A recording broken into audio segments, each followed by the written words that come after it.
ఆ ఇటలీ పట్టణం నుండి ఎక్కడికి వచ్చినాడు? యెరూషలేములో డ్యూటీ. ఆ డ్యూటీ చేస్తున్నప్పుడు ఆ దినాన 100 మంది సిపాయిలు ఈయన చేతి కింద ఉంటారు.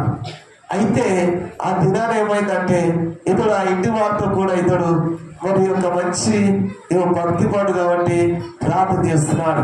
ప్రార్థన చేస్తుంటే ఎమ్మడే దేవుని దూత దిగి వచ్చినాడు. ఆ ఇంట్లో ప్రార్థన చేస్తున్నప్పుడు ఏం దిగి వచ్చిందట?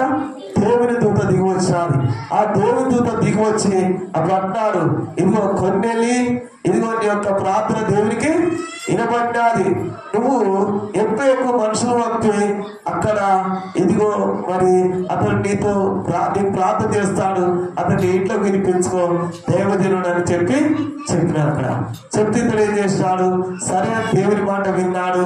దేవుడు నా ప్రార్థన ఆలకించుడని చెప్పి అప్పుడు ఎక్కువ మనుషులు పంపి అక్కడ మరి చర్మకాడైన పేతురుని మరి ఇంటికి పంపించాడు. 2 మనుషులను పంపించి అక్కడ పంపించాం. ఇక్కడ ఏం చేస్తున్నాడు?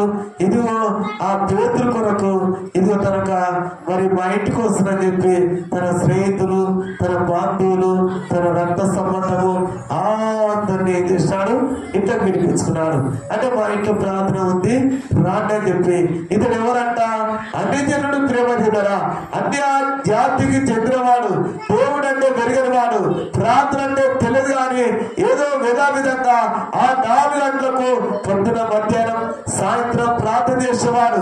కానీ ఇక్కడ దేవునికి ప్రార్థన చేసినప్పుడు దేవుడు ఏం చేస్తున్నాడు? అతని ప్రార్థన ఆలకించాడు. తన కుటుంబాన్ని దేవుడు జ్ఞాపకం చేసుకున్నాడు. హల్లెలూయా, హల్లెలూయా, హల్లెలూయా, ప్రైజ్ లార్డ్, హల్లెలూయా. అక్కడ ప్రేమ దేవుడు వచ్చాడు. అక్కడ మనం చూసినట్లయితే అదే మనము అపోస్తలుల కార్యం చూసినట్లయితే 10వ అధ్యాయం 30వ వాక్యం జరుగుతున్నాం. అందుకు కొన్నేది 4 దినముల కిందట అప్పుడు చెప్తున్నాడు. పేతురు ఇంటికి రాగానే అప్పుడు ఏం చేస్తున్నాడు? ఈ పేతురు కాళ్ళ మీద ఈయన వండాడు. కాళ్ళ మీద వందను లే, ఎంతయ్యా నీలాంటి నల్లుంటాయి కదా, నా కాళ్ళ మీద ఎందుకు వందాం అని చెప్పి 2 ఇదిగో భుజంలో తట్టి అతను పైకి నిలబెట్టినాడు. ఇదిగో నువ్వు రమ్మంటే నేను వచ్చినా కనుక నీకు జరిగిన విషయం ఏందో నాతో చెప్పమని. అప్పుడు ఈ పేతురు ఇదిగో ఎవరిని ఈ కొన్నేళ్ళు అన్నప్పుడు కొన్నే చెప్తున్నాడు. అక్కడ ఏమని చెప్తున్నాడు? 4 దినముల కింద అయ్యా 13 గంటలు. ఏ గంట అమ్మా? ఏంటంట? 3 గంటలకు ప్రార్థన చేసినాడు. ఎన్ని గంటలకట? 4 దినముల కిందట. ఇక 3 గంటలకు ఎంతమంది ప్రార్థన చేస్తున్నారు? ఉదయం ప్రార్థన చేయాలి, మధ్యాహ్నం ప్రార్థన చేయాలి, సాయంత్రము ప్రార్థన చేయాలి. 3 గంటలకు ఎంతమంది ప్రార్థన చేస్తున్నారు? పాప ఏమో చేస్తారు అంటే 3 అనేది మీకు తెలియదు అన్నట్టు. ఏంటంట? ఉదయం, మధ్యాహ్నం, సాయంత్రం. మరి పగలు 3 గంటలకు ఇతను ఒక గదిలో ఉండి ప్రార్థన చేస్తున్నాడు. ప్రార్థన చేస్తుంటే ఎవరు వచ్చారా? ఈ వేళ వరకు అతని ఇంట్లో ప్రార్థన చేయించుండగా ప్రకాశమానమైన వస్త్రము ధరించిన వాడొకరు నా ఎదుట నిలిచినాడు. కటసమోదాం. హల్లెలూయా, హల్లెలూయా. ఏ వస్త్రం ధరించుకున్నాడు? ప్రకాశమైన వస్త్రము ధరించిన ఒకడు నా ఎదుట నిలిచినాడు. ఆయన ఎవరంట? పరలోకం నుండి దిగి వచ్చిన దేవుని దూత. నీ ప్రార్థన విని దేవుడు ఏం చేస్తాడే? నీ ఎదుట నిలబడతాడు. హల్లెలూయా. ఎలా నిలబడతాడు? సైన్యములకు అధిపతిగా నిలబడతాడు. ఆయన పరాక్రమశాలిగా నిలబడతాడు. ఆశ్రయ దుర్గంగా నిలబడతాడు. ఆయన ఆదరణకర్తగా నిలబడతాడు. నేను ఆదరించేవారుగా నిలబడతాడు. అంటే నీ ముందు నిలిచేవాడు ఎవరంట? భూమి ఆకారం సృష్టించిన సృష్టికర్త దేవుని నుండి దిగి వచ్చిన దేవుని దూత నీ ముందు నిలబడతాడు. హల్లెలూయా, హల్లెలూయా. ఏ వస్త్రం ధరించుకుందట? ప్రకాశమైన వస్త్రం ధరించుకొని నీ ముందు నిలబడి ప్రార్థన కొంతమంది అంటారు, మీకు చేస్తున్న ప్రార్థన దేవుడు ఇంటున్నాడు, ఇంటలేడు. మా ప్రార్థన ఆలకిస్తున్నాడు. దేవుడు అన్నవాడుంటే మా ప్రార్థన ఎందుకు ఆలకించాడు? దేవుడు అన్నవాడుంటే మా ఎందుకు కష్టాలు వస్తాయి? దేవుడు అన్నవాడుంటే మందిరాలు 7 వారాలు పోతున్నా, 10 వారాలు పోతున్నా, నమ్ముకొని 6 నెలల నమ్ముకొని సంవత్సరం దగ్గరికి వస్తుంది. ఈ రోగం పోదా? అందరు రోగాలు బాగోదు, మా రోగం ఎందుకు పోతలేదు? 2 సంవత్సరాలు పడుతున్నది. వస్తుంది, మా ప్రాబ్లం ఎందుకు పోతలేవు, మా అప్పులు ఎందుకు పోతలేవు, మా భర్త ఎందుకు మారతలేడు, మా పిల్లలు ఎందుకు మారలేరు, మనిషికి అపనమ్మకం వస్తుంది, అవిశ్వాసం వస్తుంది. ప్రియమైన దేవుని పిల్లారా, చూడు ఇతను చేస్తున్న ప్రార్థన తన ఇల్లు ఎత్తుందట, చక్క పెట్టుకొని ప్రార్థన చేస్తున్నాడు, భక్తితో ప్రార్థన చేస్తున్నాడు, విశ్వాసంతో ప్రార్థన చేస్తున్నాడు.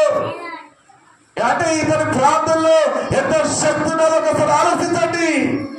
నువ్వు చేసిన ప్రార్థనలో దేవుని దూత ప్రకాశమైన వస్త్రం ధరించుకొని నీ ఎదుట నిలబడుతుందా? నీతో మాట్లాడుతున్నావు దేవుడు, ఆయన స్వరం వింటున్నావా? ఆయన వాక్యంతో నీతో మాట్లాడుతుండా?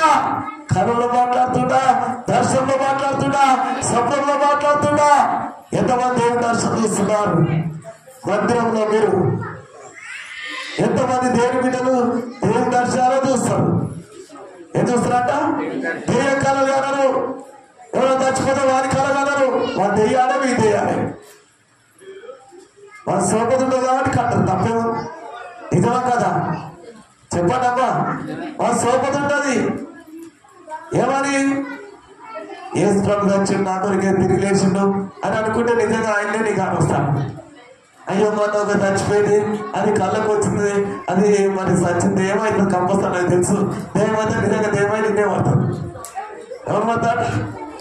మనిషిని ఏది అనుకునేమంటా వారు ఆలోచన ఏసయ్యా ఏసయ్యా ఏసయ్యానని ఏసై నీ దగ్గరనే పడతాడు. హల్లెలూయా హల్లెలూయా హల్లెలూయా హల్లెలూయా. యేసు రక్తం అంటే వాడి దగ్గరికి వస్తాడా? చిన్న పని చేయరు. సాధనలు ఏం చెప్తా అది చేస్తారు.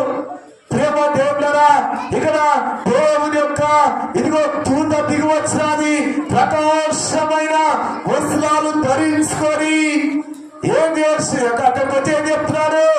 ఇదిగో అక్కడ తన ఎదుట నిలిచి కొన్నేది నీ ప్రార్థన దేవునికి వినవలదు. గంట సమృద్ధి లేక హల్లెలూయా హల్లెలూయా హల్లెలూయా హల్లెలూయా. అదక్కడ మరి యొక్క పేతుతో మరి కొన్నే చెప్తున్నాడు. ప్రేమ దేవుని పిల్లారా, అతను ఏం చేస్తున్నాడు?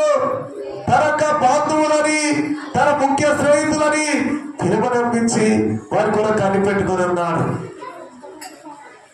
ఆ ఇంట్లో అందరు పిలిపించినాడు. ఈ రోజు దేవజనుడు మా ఇంటికి వస్తున్నట్టే మా బంధుమిత్రుడు రక్షింపబడాలి, మా స్నేహితుడు రక్షింపబడాలి, మా రక్త సంబంధం రక్షింపబడాలనే కోరిక.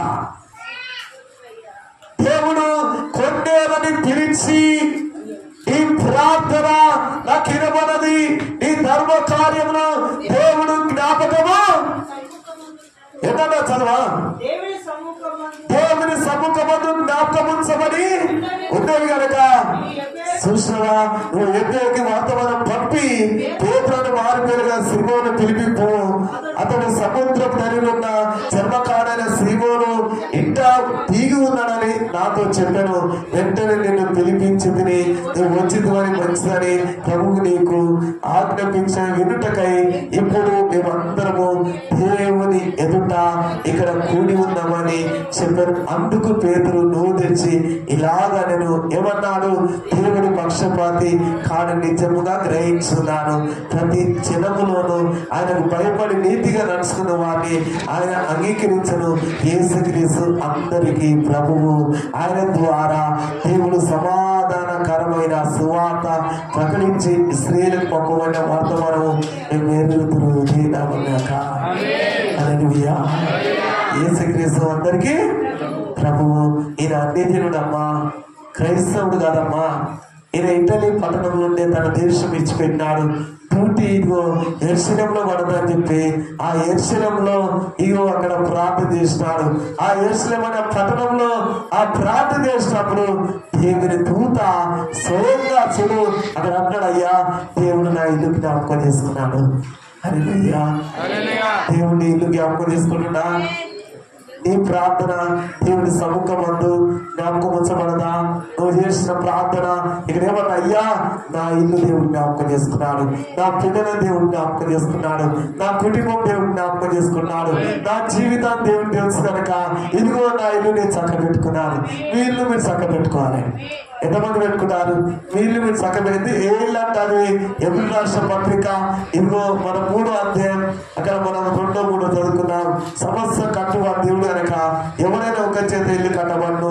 అది కట్టేవాడు ఎవరంట? దేవుడే. ఆయన పేరే నజరేయుడైన యేసు. హల్లెలూయా, హల్లెలూయా, హల్లెలూయా. ఆయన పేరు ఏ పేరంట? నజరేయుడైన యేసు. ప్రేమ దేవుడా, అందుకని ఆ యేసయ్య ఈరోజు ఇల్లు కట్టాలని చూస్తున్నాడు, ఇల్లు బాగుపడాలని చూస్తున్నాడు. ఎవరో కాదు కట్టేది, దేవుని చేత ఇల్లు కట్టబడాలి. ఎవరి చేత? దేవుని చేత. ఇక్కడ హిజ్కియా ఇదిగో ఇల్లు చక్క పెట్టుకోండి. అతను ఏం చేస్తాడంటే తన ఇల్లు చక్క పెట్టుకో. చదువా ఎంత? 3 ఇంకా 3వ వచ్చమా? ప్రతి ఇల్లును ఎవరైనా ఒకరి చేత కట్టబడను, సమస్త కట్టువాడు. ఎవరమ్మా? ఎవరు కట్టరట? ఇదిగో సమస్త కట్టువాడు దేవుడే. ప్రేమ దేవుడా, నీ ఇల్లు కట్టువా దేవుడే. నీ పిల్లల ఇల్లు అంటే ఇల్లు అంటేది మన హృదయమే దేవుని ఆలయంగా మార్చబడాలి. దేవునికి మహిమన్నాక ఈ ఆలయమే దేవుని ఆలయంగా మార్చబడాలి. అందుకని యేసుప్రభువు అన్నాడు, ఎవరైనా అక్కడ మరొక అంటే అపోస్తలుల పౌలు అన్నాడు, ఎవరైనా దేవుని ఇల్లు పాడు చేస్తే దేవుడు వారిల్లు పాడు చేస్తాడు అనే వాక్యం మనం విన్నావు. కాబట్టి ఇక్కడ బైబిల్లో మాట ఏంటంటే ఇదిగో నువ్వు ఏ స్థితిలో నుండి పడితివో అది జ్ఞాపకం చేసుకొని మారు మనసు పొంది ఆ మొదటి క్రియలు నువ్వు చేయవు. అట్లు చేసి నువ్వు మారు మనసు పొందుతూనే సరే లేని వద్దకు వచ్చి నీ దీప స్తంభమును దాని చోట నుండి తీసివేస్తున్నావు. ఎందుకంటున్నాడు ఇక్కడ? ప్రేమ దేవుడా, నువ్వు ఏ స్థితిలో పడావో, ఏ స్థితిలో నుండి నువ్వు పైకి వచ్చినావో అది జ్ఞాపకం చేసుకొని నువ్వు మారు మనసు పొందని దేవుడు అంటున్నాడు. ఇదిగో లేని ఎడలు ఏమంటాడు? ఇదిగో లేని ఎడల నేనే నీ దగ్గరికి వస్తాను, నీ దీప స్తంభం తీసేస్తాడు. దీప స్తంభం అంటే ఏంటంట? నరుని పెట్టిన ఆత్మ, యెహోవా పెట్టిన దీపం. ఆ దీపాన్ని తీసేస్తాడు.